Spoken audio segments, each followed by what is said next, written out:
This series presents information based in part on theory and conjecture.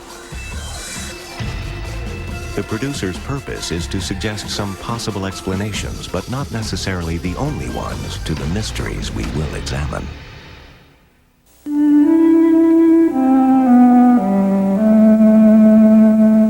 Only in the last 100 years has the human race begun to ask the question, were we always human? It was not until 1973, when an anthropologist happened to look down at the crumbling soil of Ethiopia, that we achieved a new look at our past. A single broken bone can sometimes be a time machine. Did it transport us to a moment when the link between man and ape walked the earth?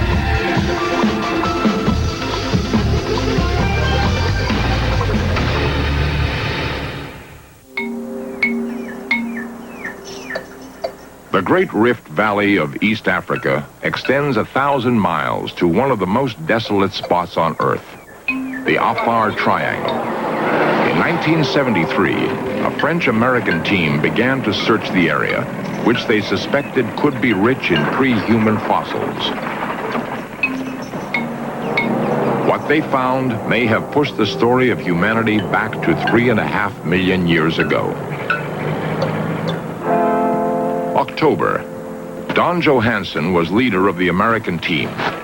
This reenactment, based on his book, Lucy, shows how he literally stumbled onto the first of 3 amazing discoveries. The bone seemed to be the shin of a small primate. Upright walking humans had never been found in soil this old, soil which team geologists had dated to 3.5 million years BC. He carefully marked and cataloged the spot. Johansen spotted another bone. He couldn't believe his luck. Fossil limbs are extremely rare, and his 2 fragments fit into a perfect knee joint. What he noticed next took his breath away. He knew that the knees of apes meet in a straight line, human knees at a slight angle. This knee looked almost human.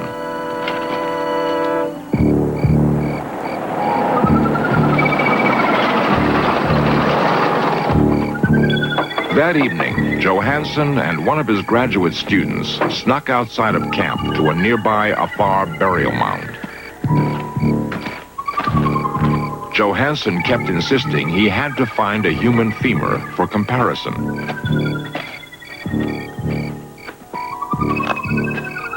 The student was worried. The Afar zealously guard their ancestral mounds. If the anthropologists were caught robbing graves, they might be shot, or worse.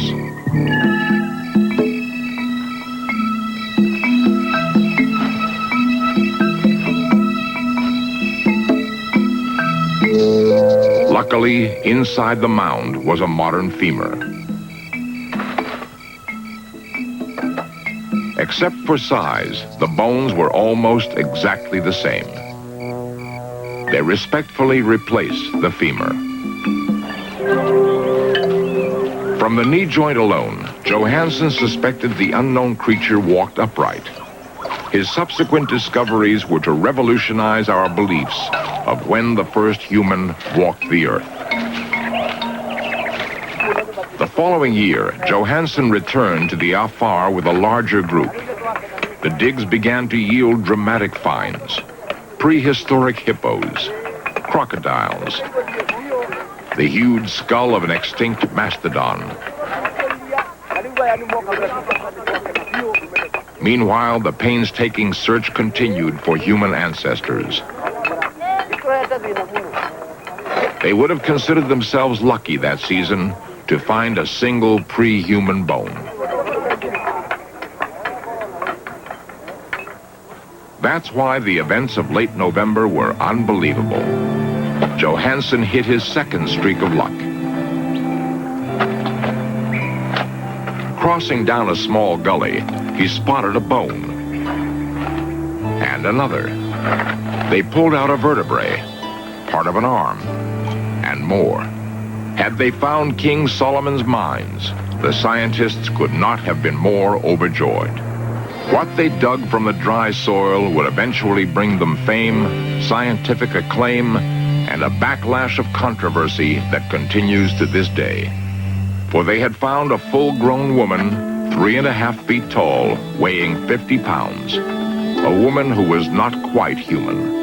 Dr. Johansen and his colleague, Dr. Tim White, analyzed the fossils and later named a new species. Well, what we see here is one of the most remarkable discoveries that's ever been made in the study of human origins. We have a skeleton which is about 40% complete. Normally, we're happy when we find a bit of a jaw or a bit of an arm, and here we've got parts of legs, parts of arms, parts of the skull, nearly a complete lower jaw. And she's popularly come to be known as Lucy. To anthropologists around the world, she's known as Australopithecus afarensis, or the Afar ape man. And she represents for us the oldest, most complete human ancestor known from anywhere in the world. What Lucy shows us is a creature that was a mosaic creature. Her hip, her knee, her foot would have been very human in appearance, and yet when we look to parts of her face, represented here by her lower jaw, we find that it's a very protruding lower portion of the face. We have portions of her brain case, and they show that the brain was very, very small, smaller even than some modern chimpanzees. We have been looking and are always looking for various links in the evolutionary chain. And one of the interesting links in the evolutionary chain, which has been filled by the discovery of Lucy, is this intermediate form. That is to say, we've got a form that's fully upright, walking on two legs, just as modern humans do, but still has a lot of evolutionary change necessary to make it truly human in the teeth and the face, the jaws, and the size of the skull. So here we have essentially found a very interesting and provocative link between something that was partly human and partly ape-like. What did Lucy look like? No record of skin color or hair density remains. This reenactment is one possible interpretation. In the hostile environment around primitive African lakes, frequented by large predators, Lucy's upright walking may have offered a new talent for survival. For the first time in primate evolution, the hands were free, hands which were shaped just like ours.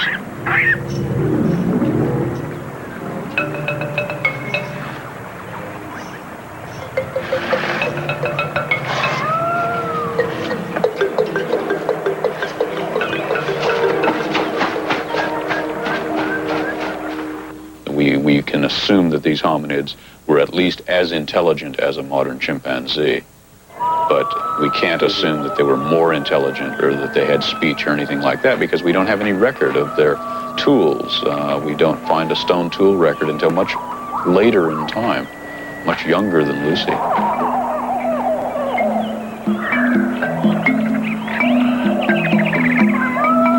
The upright walk of a human, the strength and agility of an athlete, and the brain of a chimpanzee.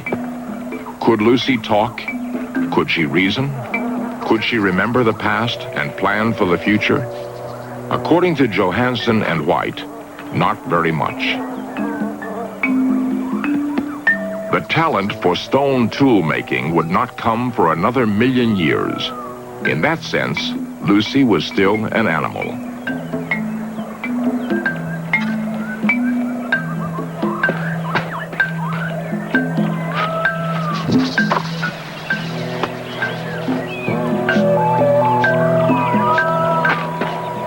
Not all scientists agreed with this interpretation.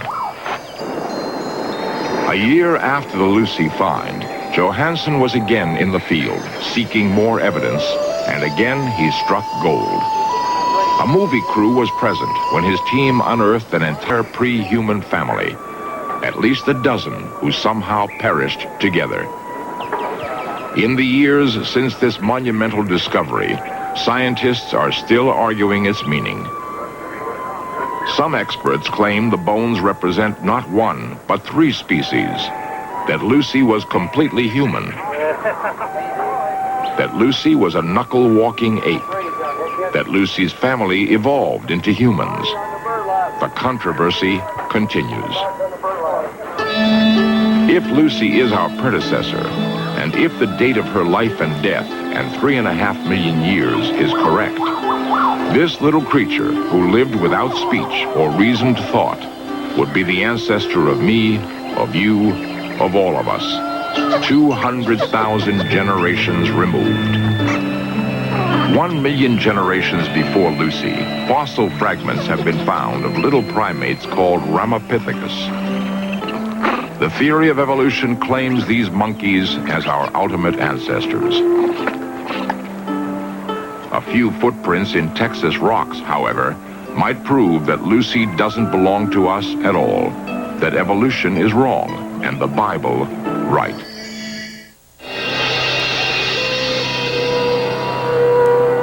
If the theory of natural evolution is correct, then the Earth must be very old. What scientists call the geologic column is layer after layer of rocks built up over time.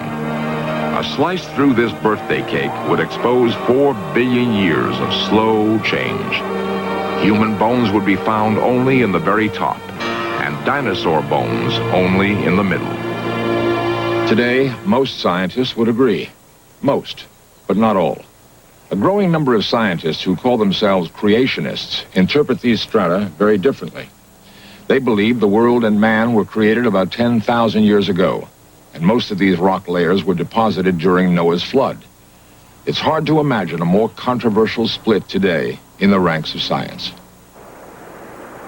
At the Institute for Creation Research in San Diego, scientists are gathering to coordinate and publish their interpretation of origins. The Creation Research Society now claims 700 PhDs and Masters of Science. John Morris is one of their experts in geology. I feel that humans lived throughout the entire geologic column, and that the geologic column could very well have been, and in fact I feel was, laid down by a single major hydraulic catastrophe. Dr. Morris was principal investigator on one of the most amazing bits of creationist evidence ever found, the footprints in the Paluxy River in Texas. It was about the turn of the century, 1908, something like that, when there was a major flood on the Paluxy River. And the people then began to see markings in the rock that they had never seen before and didn't understand. They were these huge prints of these bird-like creatures with 3 toes, things of this nature, and soon people figured out they were dinosaur footprints, and it was an amazing find. Discovery of the dinosaur prints attracted many scientists to this rural area. Some of the huge tracks were removed to various universities, and some were sold on the black market. Today, the area is incorporated into Dinosaur State Park to protect the remaining tracks.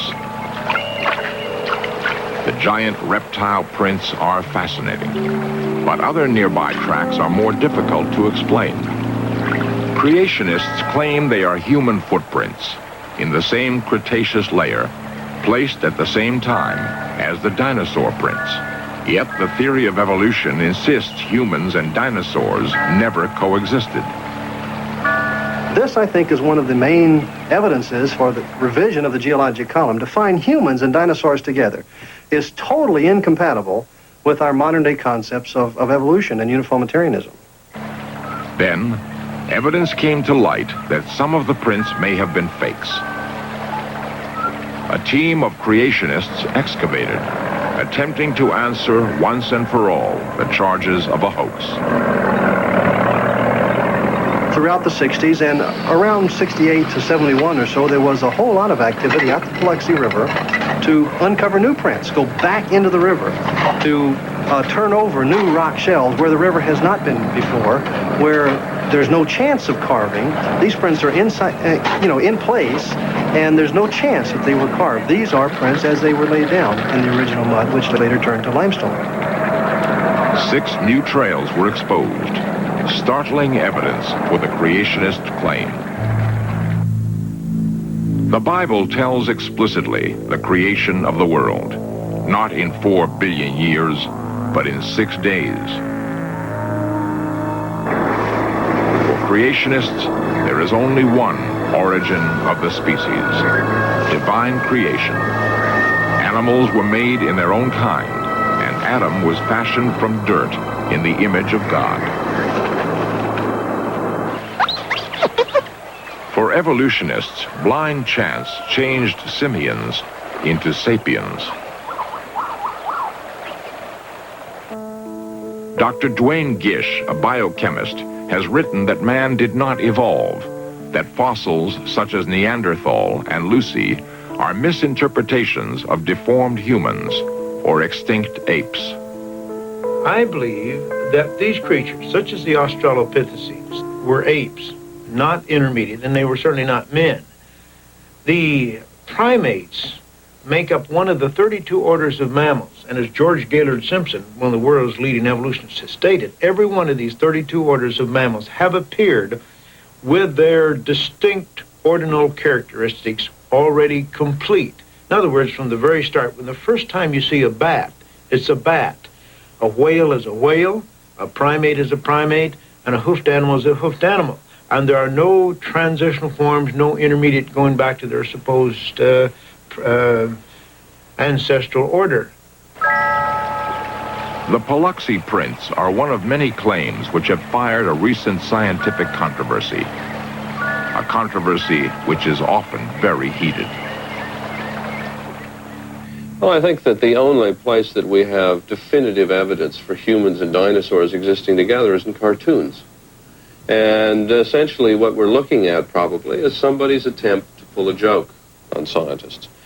Science, by their definition, is the attempt to explain everything without a supernatural. Now, to me, that is incompatible with science as it calls itself a search for truth, because if there is truth outside the naturalistic scheme of things, then any attempt to explain things without a supernatural element is doomed to failure. And I feel that much of evolution science is doomed to failure because of that very assumption. It may be that those human footprints that are there, I've not seen them, were simply carved in the same rock levels in which you found dinosaur footprints. Right. These have never been published in the scientific literature, and scientists have never been invited to critically examine the footprints. No, until that happens. We would welcome an opportunity to go and look at these footprints and to investigate them personally. Most of the journals that publish scientific literature are committed to an evolutionary position, an evolutionary framework. And articles that would be antagonistic toward that viewpoint would seldom be approved for publication. On many occasions, creationists have written to journals to publish articles, or even letters to the editor, that sort of thing, and very, very seldom are they published. There's a sense that people say there's this discontinuity between the family of man and the family of apes, but if we look at extant forms, living forms today, and we study the anatomy, we study the biochemistry, we study the blood, we study the actual DNA sequences, we find out that there is a lot of overlap between apes and humans, and obviously somewhere in the past they shared a common ancestor. Now, the similarities in the proteins, of course, are not startling. We would predict that on the basis of creation, because we are living in the same world, we're drinking the same water, eating the same food, breathing the same air, we have exactly the same metabolic problems. We believe God, the Creator, then, having solved these problems, would have essentially used the same solution in each case. But the distinguishing features between man and chimpanzees are really startling. Of course, he has a brain about 1/3 of ours, and the many other characteristics of chimpanzee are tremendously different than man. He has no ability to speak. He does not think abstractly. Does not think into the future. Does not think about the past. Very, very different from man. He is indeed an animal. We are human. Okay, one of the things that modern creationists are trying to do is to masquerade under a banner called scientific creationism and act as though they are actually scientists working within the scientific forum. This is not true. In fact, what these people have are a set of beliefs, usually based on the chapter of Genesis in the Bible. And instead of testing their propositions and trying to answer questions, they already have the answers, and they're not asking any questions. There's no way that we can construct testable scientific theories about origins. Evolution is no more scientific than creation, and it's certainly as religious. It is a basic dogma of humanism, atheism, agnosticism, and things of that nature. The debate has moved from the laboratory to the classroom to the courtroom. It was once thought settled. It probably never will be. Lower third. Those scientists who espouse evolution and those who believe in creation will probably never close the gap. Hopefully, they can agree on one point. Science needs healthy skepticism. And we shouldn't forget the famous Nebraska man, based upon a single tooth found in western Nebraska in 1922. Some of the world's greatest authorities were very excited by this discovery, and they were convinced it was part of a primitive subhuman ancestor of man. And the Illustrated London News had their artist draw a picture of this creature. It turned out to be very manlike. Showed a picture of the man and his wife and the tools that they were using based upon this single tooth. However, a few years later, they discovered the skeleton of this creature, the remainder of the skeleton, and it turned out to be neither a man-like ape nor an ape-like man. It turned out to be a pig. Now, again, the startling thing is that great authorities had mistaken a pig's tooth for an evolutionary form of man. Now, they were honest scientists. They were very good scientists and very careful scientists. What had happened? You see, this is what they had wanted to find, this is what they had expected to find, and therefore this is what they tended to see. The search for the missing links of our origin will continue. Perhaps we really hope to find our destiny.